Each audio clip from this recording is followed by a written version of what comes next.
Hello students, अभी हम continue करेंगे एसिड बेस एंड साल्ट्स को। ठीक है, तो प्रीवियस क्लास में हमने देखा था एसिड्स का केमिकल प्रॉपर्टीज़ क्या होता है। ठीक है, तो अभी हम कंटिन्यू करने वाले हैं बच्चों की एसिड के बारे में और हम डिटेल्स में जानेंगे। तो बच्चों अभी हम पढ़ेंगे आर्हेनियस कंसेप्ट के बारे में कि एसिड किसे कहा जाता है। तो according to Arrhenius concept, acid जो होता है, एसिड आर दो substance which produce H+ ion. ठीक है, व्हेन डिज़ोल्व इन वाटर, यानी एसिड को जब हम वाटर में डिज़ोल्व करते हैं तो हमें H+ आयन मिलता है। ओके, जैसा कि आप जानते हो प्रीवियस लेक्चर में मैंने आपको बताया हुआ है कि हाइड्रोक्लोरिक एसिड है ना, नाइट्रिक एसिड है एंड एसिटिक एसिड है। तो ये सारे एसिड क्यों हैं भाई? क्योंकि ये सारे एसिड को जैसे ही पानी में डालते हो H+ आयन देगा। ओके, तो बच्चों हाइड्रोनियम आयन का फॉर्मेशन कैसे होता है हम देखते हैं। बच्चों हाइड्रोनियम आयन का फॉर्मेशन कैसे होता है जरा इसे हम देखते हैं। और हाइड्रोनियम आयन कहते हैं किसे, आपको पता है? तो जब पानी में आप एसिड को डालते हो तो H+ आयन देता है। ठीक है, और जब ये H+ आयन, ठीक है, H+ आयन वाटर के साथ मिलता है, किसके साथ मिलेगा बच्चों? वाटर के साथ। ठीक है, H2O के साथ। यहाँ पे देखो H2O के साथ H+ आयन जैसे मिलता है तो क्या बनाता है? ये दोनों मिला तो H3O+ बनाएगा। क्या बनाएगा? H3O+ बनाएगा। ठीक है, H3O+ बनाएगा, यहाँ आप देख रहे हो। और इसी H3O+ को हम क्या बोलते हैं बच्चों? Hydronium ion. ठीक है, इसी H3O+ को क्या बोलते हैं? हाइड्रोनियम आयन, है ना। उसको हम इस तरीके से लिखते हैं, O के साथ 3 H है and then OH3+। Okay, so acid actually exist in aqueous solution as hydronium ion. वैसे हम नॉर्मली बोल देते हैं कि H+ आयन, है ना, बट एसिड जो है एक्चुअली एग्जिस्ट कैसे करता है वाटर में? तो H3O+ के फॉर्म में एग्जिस्ट करता है। यदि आपसे कोई क्वेश्चन पूछे या एग्जाम में ऐसा कोई क्वेश्चन आता है कि how acid exist in water और एक्वस सॉल्यूशन, तो your answer will be H3O+ ion के फॉर्म में, यानी हाइड्रोनियम आयन के फॉर्म में एग्जिस्ट करता है। H+ आयन सिर्फ नहीं होता, जैसे ही H+ आयन एसिड से रिलीज होता है ये वाटर के साथ मिलके H3O+ आयन बनाता है, जिसे कि हम हाइड्रोनियम आयन कहते हैं। ओके बच्चों, ठीक है। Okay, why all hydrogen compound are not acid, एक क्वेश्चन भी है और ये हमारा टॉपिक भी है।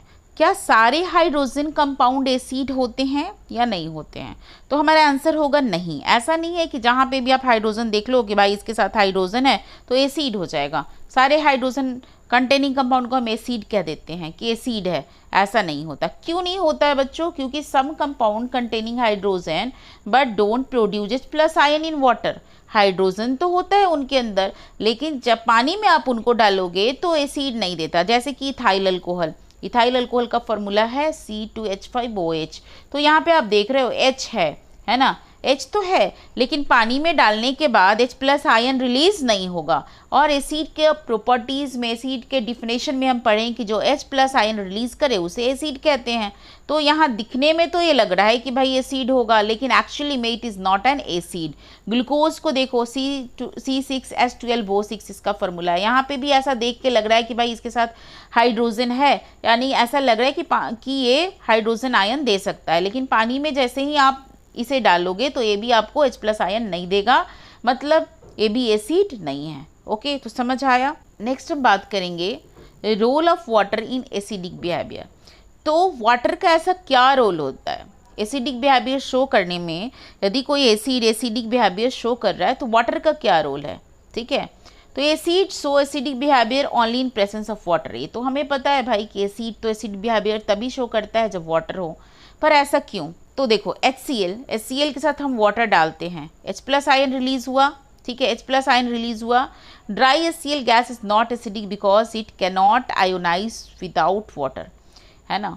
तो यदि कहीं से suppose dry HCl gas release हो रहा है ना, हाइड्रोक्लोरिक एसिड यानी कि HCl रिलीज हो रहा है, लेकिन आप वहाँ पे ना जैसे ही लिटमस पेपर आप टच करोगे तो लिटमस पेपर का हाइड्रोक्लोरिक एसिड HCl निकल रहा है पर वो ड्राई है, तो लिटमस पेपर का कलर आप देखोगे कि चेंज नहीं हो रहा है। तो क्या एसिड नहीं है? यस, एसिड तो है, लेकिन एसिडिक बिहेवियर शो नहीं कर रहा है। क्यों नहीं शो कर रहा है? क्योंकि H+ आयन रिलीज नहीं कर रहा। H+ आयन रिलीज करवाने के लिए हमें इसे वाटर के कांटेक्ट में लाना ही पड़ेगा। तो HCl gases in benzene or toluene does not produce iron and therefore does not show acidic properties। तो बेंजीन, टॉलिन वगैरह HCl गैस यदि प्रोड्यूस करते हैं तो ये एसिडिक बिहेवियर शो नहीं करेगा। क्यों? क्योंकि ये वाटर के कांटेक्ट में नहीं है। तो जैसे ही आप, जैसे मान लो लिटमस पेपर को आप ड्राई लिटमस पेपर लोगे तब तो कलर चेंज नहीं करेगा। तो आप क्या करो, लिटमस पेपर को थोड़ा वेट कर लो। यदि गीला लिटमस पेपर लोगे तो फिर से HCl जो है अपना एसिडिक बिहेवियर शो करना शुरू कर देगा। ठीक है, तो एसिडिक बिहेवियर शो करवाने के लिए वाटर की बहुत ज़रूरत होती है। ओके, नेक्स्ट टॉपिक है बच्चों की why rain water conduct electricity. तो आप जानते हो कि रेन वाटर इलेक्ट्रिसिटी बहुत अच्छे से कंडक्ट करता है, लेकिन डिस्टिल वाटर इलेक्ट्रिसिटी कंडक्ट नहीं करता। तो ऐसा क्यों होता है कि रेन वाटर इलेक्ट्रिसिटी कंडक्ट करता है but distil water electricity conduct नहीं करता? तो डिस्टिल वाटर जो होता है बच्चों कंटेन ऑलमोस्ट नो आयन, इसके अंदर कोई भी आयन नहीं होता। तो इलेक्ट्रिसिटी कंडक्ट करने के लिए भी आपको पता है क्या होना चाहिए? आयन होना चाहिए। अब डिस्टिल वाटर के अंदर कोई आयन ही नहीं है तो इलेक्ट्रिसिटी कैसे कंडक्ट होगी? नहीं होगी। रेन वाटर के अंदर जो है बच्चों डिज़ोल्व गैसेस होते हैं, जैसे एटमॉस्फेयर में CO2 है, SO2, NO2 सारे गैसेस डिज़ोल्व हो जाते हैं और this gases form acid in water and produce ion. तो आपको पता है कि CO2 यदि वाटर के साथ मिलेगा तो कार्बोनिक एसिड बनाता है, SO2 मिलेगा तो सल्फ्यूरिक एसिड बनाएगा, NO2 मिलेगा तो नाइट्रिक एसिड बनाएगा। तो जैसे ही वाटर में गैसेस डिज़ोल्व होते हैं तो एक काइंड ऑफ एसिड बनाते हैं एंड देन जब एसिड जो है डिज़ोल्व होने के बाद आयंस में टूटते हैं और इस वजह से जब आयन प्रेजेंट हो गया किसी भी वाटर के अंदर तो इलेक्ट्रिसिटी कंडक्ट होगा, राइट। ओके, क्विक फैक्ट क्या है ज़रा देख लेते हैं। डिस्टिल वाटर के अंदर कोई भी आयन नहीं होता, इलेक्ट्रिसिटी कंडक्ट नहीं होगा। रेन वाटर के अंदर आयंस प्रेजेंट होते हैं और आयन कहाँ से आया मैंने आपको समझाया, इसलिए इलेक्ट्रिसिटी को ये कंडक्ट करेगा, राइट। नेक्स्ट है बच्चों, नेक्स्ट टॉपिक है कंसंट्रेशन ऑफ एसिड। तो एसिड की कॉन्सेंट्रेशन की हम बात करने वाले हैं। तो क्या सारे एसिड कॉन्सेंट्रेटेड होते हैं? कौन से एसिड ज़्यादा कॉन्सेंट्रेटेड होंगे? किस क्राइटेरिया के बेसिस पे हम बोलेंगे कि एसिड कॉन्सेंट्रेटेड है? जब आप लैब में जाते हो तो हम बोलते हैं ना, या फिर आपके टीचर जैसे बोलते होंगे कि भाई ये कॉन्सेंट्रेटेड एसिड हम यूज़ कर रहे हैं, ये डाइल्यूट एसिड यूज़ कर रहे हैं। तो किस बेसिस पे वो कॉन्सेंट्रेटेड या डाइल्यूट टर्म का यूज़ करते हैं? ठीक है, क्या क्राइटेरिया है? तो बच्चों जो कॉन्सेंट्रेटेड है ना, यानी प्योर फॉर्म ऑफ एसिड होता है ये। Concentration of N acid is the amount of acid present in a given volume of a solution. Suppose ये इसके अंदर आपने एसिड लिया तो जो एसिड प्रेजेंट है ना, कितना प्रेजेंट है, अमाउंट ऑफ एसिड कितना प्रेजेंट है। यदि बहुत ज़्यादा H+ आयन इसके अंदर प्रेजेंट है यानी कि बहुत ही ज़्यादा कॉन्सेंट्रेटेड फॉर्म में है, ठीक है। लेकिन जो डाइल्यूट होगा, डाइल्यूट के अंदर हम क्या करेंगे, इसके अंदर जो है एसिड यानी H+ आयन डाइल्यूट के अंदर कम प्रेजेंट होगा as compare to concentrated form, ठीक है। Less content less acid and more water. तो क्या प्रेजेंट होगा, यानी बहुत सारा पानी प्रेजेंट है, वाटर प्रेजेंट है। तो इसको हम रिप्रेजेंट करते हैं बच्चों DIL, डाइल्यूट के आगे लिखेंगे DIL मतलब कि डाइल्यूट, ओके। और कॉन्सेंट्रेटेड के आगे हम लिखते हैं कॉन्क, CONC, कॉन्क डॉट, है ना, कॉन्क। तो इसको हम कॉन्सेंट्रेटेड बोलते हैं, यानी कि बहुत सारा आयंस प्रेजेंट है और डाइल्यूट के अंदर कम आयन प्रेजेंट है।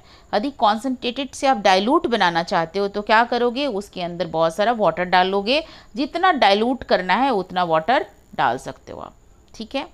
डाइल्यूशन ऑफ कॉन्सेंट्रेटेड एसिड, कैसे हम डाइल्यूट करेंगे? तो मैंने आपको बोला पानी मिलाना है ना, पानी मिला के आप डाइल्यूट कर सकते हो। कैसे करोगे? Mixing and acid with water is called dilution. एसिड को पानी में मिलाना है, ठीक है। Always add acid to water, never add water to acid. कभी भी एसिड में पानी मत डालो, ठीक है। किस में डालो? पानी के अंदर एसिड को डालो। यानी करना क्या है बच्चों, आपको सपोज ये हमारे पास क्या है, एक फ्लास्क है ना, कोनिकल फ्लास्क है, इसमें हम ले लेंगे वाटर। क्या ले लेना है आपको? H2O ले लेना है कोनिकल फ्लास्क के अंदर एंड ड्रॉप लेना है। ड्रॉपर से आपको ड्रॉप करके इसके अंदर एसिड को डालना है डाइल्यूट बनाने के लिए। ऐसा नहीं करोगे कि पूरा इतना सारा एसिड ले लिए किसी भी फ्लास्क के अंदर, है ना, एसिड भर लिया और ऊपर पानी डाल दोगे।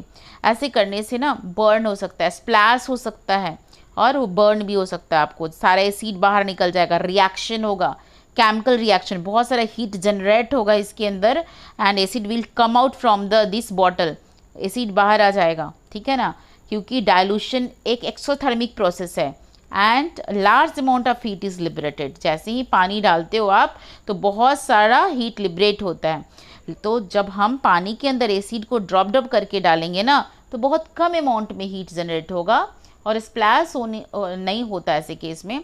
लेकिन जब एसिड में पानी डाल दोगे आप और बहुत ज़्यादा अमाउंट में मतलब एसिड है और जल्दी से आपने पानी डाल दिया तो ऐसे केस में रिएक्शन एक्सोथर्मिक होगा और बहुत सारा हीट लिबरेट हो सकता है, ठीक है। चलिए, exothermic nature of dilution. Dilution of acid always produce heat. जब भी आप एसिड को डाइल्यूट करोगे ना बच्चों तो एसिड हीट प्रोड्यूस करता ही है, आपको पता है, जैसे मैंने अभी आपको बताया। तो H2SO4 में वाटर को डालोगे तो भाई H+ और SO4 में टूटेगा H+, फिर H2O के साथ जा कर के मिलेगा H+, तो क्या बनाएगा, हाइड्रोनियम आयन और SO4 बनाएगा, है ना, और 2- इसका जो चार्जेस है। उसके बाद नाइट्रिक एसिड में जब वाटर डालोगे तो H+ रिलीज होगा, H+ वाटर के साथ मिलेगा, H3O+ बनाएगा एंड NO3 बनाएगा, ठीक है। तो इस तरीके से एसिड जो है काम करता है, okay. Dilution of acid is always an exothermic reaction. जब भी एसिड को डाइल्यूट करते हो तो ये एक एक्सोथर्मिक रिएक्शन है, जैसा कि मैंने आपको पहले बताया, ठीक है। Effect of dilution on H+ ion. तो H+ आयन पे डाइल्यूशन का क्या इफेक्ट पड़ता है, तो when water is added to an acid volume of solution increases. क्या होगा, सॉल्यूशन का वॉल्यूम इंक्रीज कर जाएगा। Number of H+ ion per unit volume decreases, और H+ आयन क्या हो जाएगा बच्चों, डिक्रीज करेगा। So acid become less acidic, और एसिड क्या हो जाएगा, लेस एसिडिक हो जाएगा। पहले बहुत ज़्यादा एसिडिक था क्योंकि पहले बहुत सारा H+ आयन था, अब क्या हुआ, H+ आयन रिड्यूस हो गया, number of H+ ion reduce हो गया और एसिडिटी इसकी कम हो गई। वीक एसिड है, on dilution ionization increases slightly but since volume also increases the concentration of H+ ion decreases, ठीक है। यदि वीक एसिड है, ठीक है, जैसे कोई आपके पास एसिटिक एसिड है जो कि वीक एसिड होता है, यदि उसको आप डाइल्यूट करोगे तो क्या होगा, आयोनाइजेशन तो इंक्रीज करेगा, यानी H3O+ आयन उसके अंदर इंक्रीज करेगा, हाइड्रोनियम आयन तो बहुत सारा इंक्रीज करेगा, लेकिन वो जो आयोनाइजेशन इंक्रीज होगा वो स्लाइटली इंक्रीज करेगा, लेकिन वॉल्यूम जो है वो भी साथ में इंक्रीज करेगा और इस तरीके से आपका जो कंसंट्रेशन H+ आयन का वो डिक्रीज कर जाएगा, ठीक है। अब हम लास्ट टॉपिक की बात करेंगे कि मिनरल एसिड यानी कि जो sulphuric acid, nitric acid, hydrochloric acid है, इनका यूज़ क्या क्या होता है। तो आपको पता है कि सल्फ्यूरिक एसिड को हम कहते हैं किंग ऑफ एसिड, ठीक है, इसको कहते हैं किंग ऑफ एसिड, और इसका यूज़ करते हैं फर्टिलाइज़र बनाने में, पेट्रोलियम रिफाइनिंग में, पेंट बनाने में, एक्सप्लोजिव बनाते हैं, फाइबर बनाते हैं, ठीक है। नाइट्रिक एसिड का यूज़ क्या है बच्चों, TNT बनाते हैं, ट्राइनाइट्रोटोलुइन एक केमिकल है, एंड एक्सप्लोसिव भी बनाते हैं, डाइस बनाते हैं, आर्टिफिशियल सिल्क आपने क्लास 8 में पढ़ा होगा, है ना, रियॉन वगैरह, ये सब जो आर्टिफिशियल सिल्क है वो सब बनाते हैं, प्लास्टिक्स बनाते हैं, ठीक है। एंड हाइड्रोक्लोरिक एसिड का क्या यूज़ है, मेटल, कोई भी मेटल है आपके घर में जो जंग लग गया है, पुराना है, उसकी क्लीनिंग कर सकते हो आप हाइड्रोक्लोरिक एसिड से। स्केल्स वगैरह, बॉयलर है, कोई फैक्ट्री वगैरह में बॉयलर होता है ना, उसमें बहुत सारा स्केल यानी बहुत सारा चीज़ जमा हो जाता है, इस तरह से उस सबको रिमूव करते हैं। फूड प्रोसेसिंग इंडस्ट्री में यूज़ करते हैं, टेक्सटाइल इंडस्ट्रीज़ में यूज़ करते हैं, पिकलिंग ऑफ मेटल्स इसमें यूज़ करते हैं। तो ये सारा यूजेस है हाइड्रोक्लोरिक एसिड का, ओके। तो एक छोटा सा टॉपिक था एसिड बेस एंड साल्ट्स का जिसे हमने कंप्लीट किया। इसके अंदर हमने जाना कि एसिड क्या होता है एंड वाटर डालने के बाद एसिड के साथ क्या होता है, एसिड कॉन्सनट्रेटेड कब होता है, डाइल्यूट कब होता है ना, यूजेस क्या होता है एसिड का, ओके। एंड इसी के साथ हमारा ये टॉपिक कंप्लीट होता है। नेक्स्ट क्लास में हम बचे हुए पार्ट को करेंगे। Thank you.